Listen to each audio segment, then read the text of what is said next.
The swinging sound of jazz, the heavy licks of the blues, the potent vocals of gospel, these mixed together were the ingredients used to create the assertive musical experience that is rock and roll.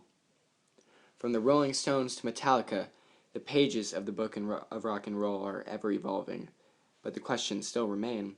Has rock and roll had a significant impact on the culture of music? How has this genre explored new ideas, exchanged its ideas with other genres, and reacted to its encounters with hardship?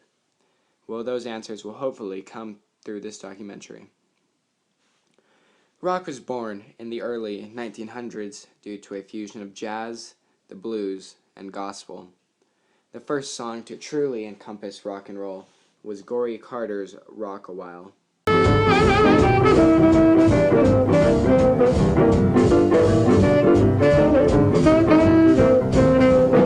This song truly had the rock feel with its classic guitar sound.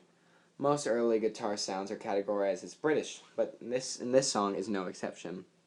If we jump forward a few years, we find bands such as the Rolling Stones, The Who, and the immortal Beatles.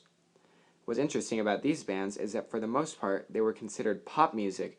However, as time went on, they became immortalized as classic rock.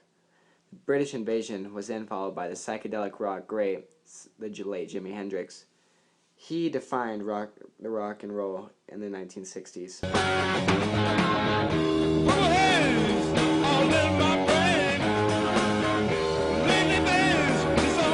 The 1960s brought us some of the rock greats, such as the previously mentioned Who and Rolling Stones, but also the birth of progressive rock. That came from the 1960s as well. Progressive rock was born as a subgenre of psychedelic rock. Bands like Pink Floyd embraced progressive rock as a way to express a more artistic side of rock.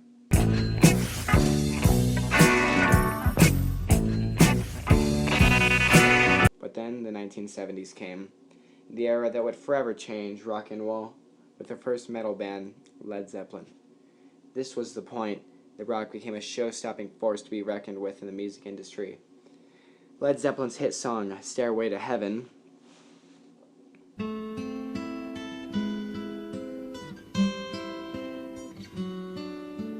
showed more than the basic riffs of classic rock and gave us a more calm take on the genre.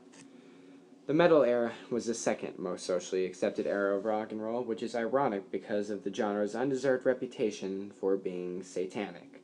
But we'll get into that later. This golden age for rock and roll completely changed the way the rock and roll sound was defined.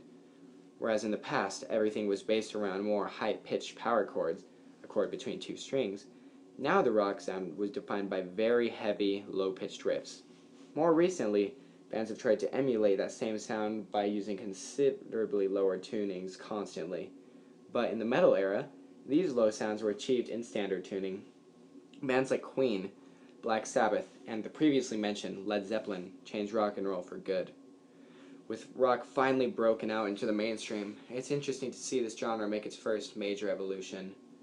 Moving past the golden metal era of rock and roll came what I will call the Dark Ages. Ironically, the most popular era of rock and roll, a time when a genre known for its quality productions only wished to rush out as many of those productions as possible for the only reason that many artists have, making money. The glam metal or hair metal era of rock and roll left a bitter taste in the mouth of anyone who enjoyed the genre. While a few exceptions to this dark era existed, Kiss, Motley Crue, and Guns N' Roses,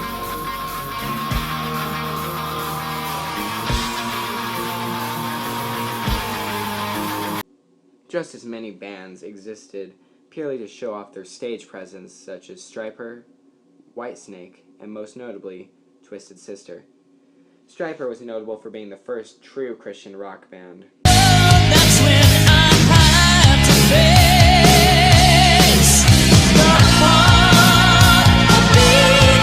heart. Be a rough start for the subgenre, but that's another subject entirely.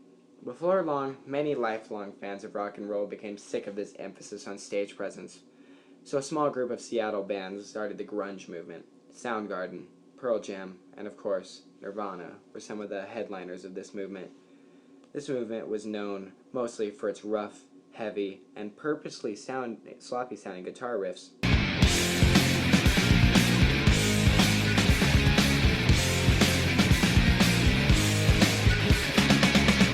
era had the potential to become the second golden age of rock and roll when tragedy struck. Kurt Cobain, the lead singer of Nirvana, committed suicide on April 5th, 1994. It is a known fact that killing a corrupt leader of a nation will only leave the nation in a worse place than it was because of the eventual power hole that will become. This is exactly what happened. When Kurt Cobain killed himself, countless bands came to try and fill his place, and just like the hair metal era, almost every single one of them existed to sell albums. Prime examples of this are Creed, Candlebox, and the infamous Nickelback. Gonna join the Mile High Club at 37,000 feet. Been done. I want a new tour, but thankfully, this era wasn't a complete disaster in comparison to the eras that came before it. The drummer of Nirvana went off to form his own band, Foo Fighters. The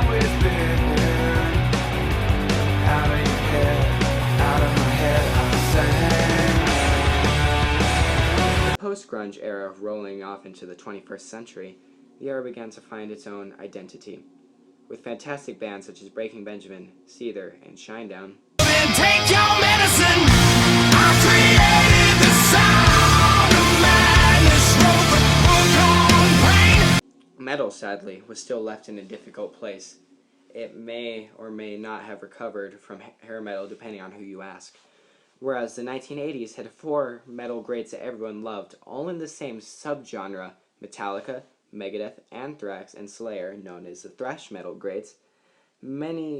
Today's rock and roll only has 3 metal bands that follow what the genre was originally meant to be: beautifully diverse and deep lyrics behind intensely loud instruments. These 3 are Five Finger Death Punch, Disturbed, and Avenged Sevenfold.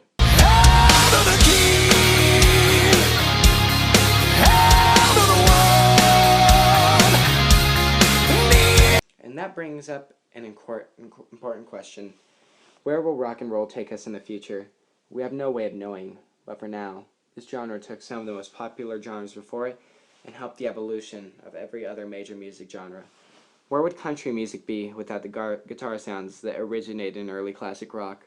Where would pop be without the glam metal era of the 1980s?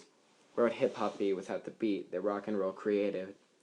Let's look back at some of the hate that rock and roll received.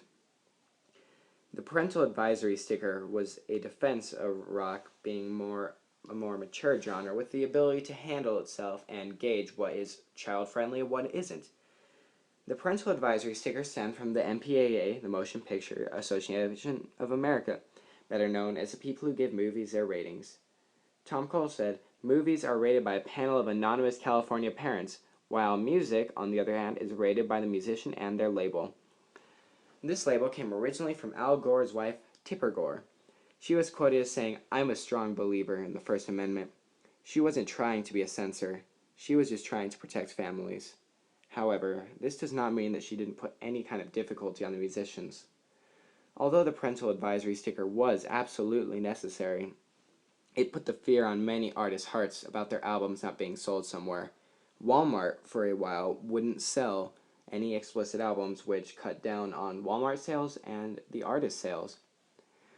This labeling, however, did nothing to lessen the blows given by Christian organizations looking for something new to criticize and label as satanic.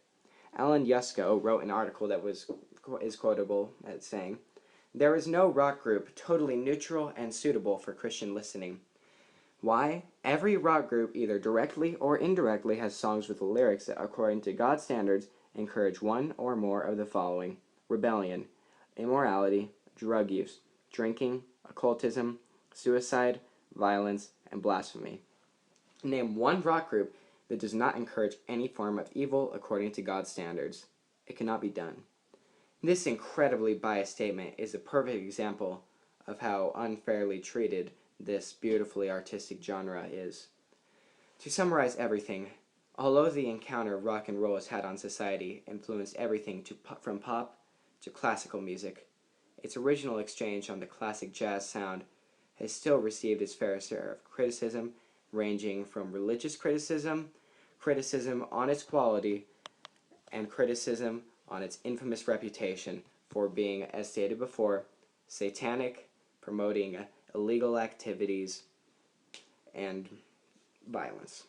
However, If we look at the songs that were played in this documentary, it is clear this genre is something more and something perhaps beautiful.